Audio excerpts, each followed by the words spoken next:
अजून एक लोट आहे का तिकडे? लोट आहे का एखादा?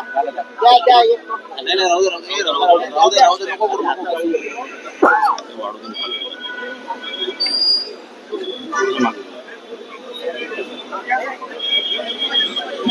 मागच्या 6 दिवसापासून त्या नागपूर नगरीमध्ये त्यांचं उपोषण चालू होतं आणि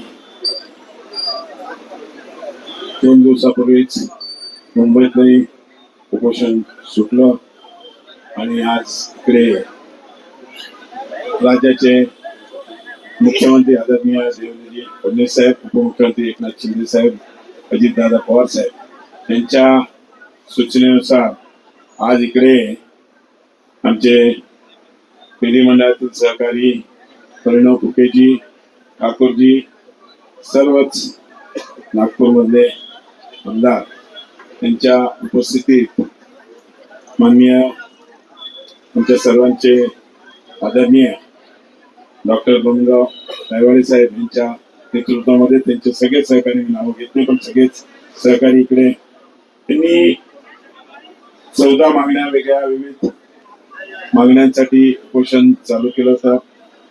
माननीय देवेंद्रजी चर्चा झाली आणि त्यांनी त्याच्यामध्ये ज्या आपण मागण्या केल्या त्याच्यावर काय आपण काढू शकतो, काही आपण पुढे बैठक घेऊन मुंबईत त्याच्यामध्ये सोल्युशन्स काढू, तर त्याला मार्ग काढू.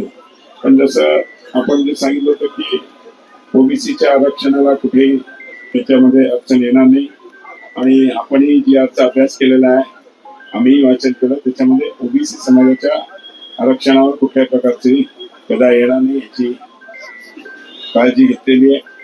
आणि हैदराबाद गॅझेटच्या प्रमाणेच जे नावं त्याच्यामध्ये असतील त्यांना ते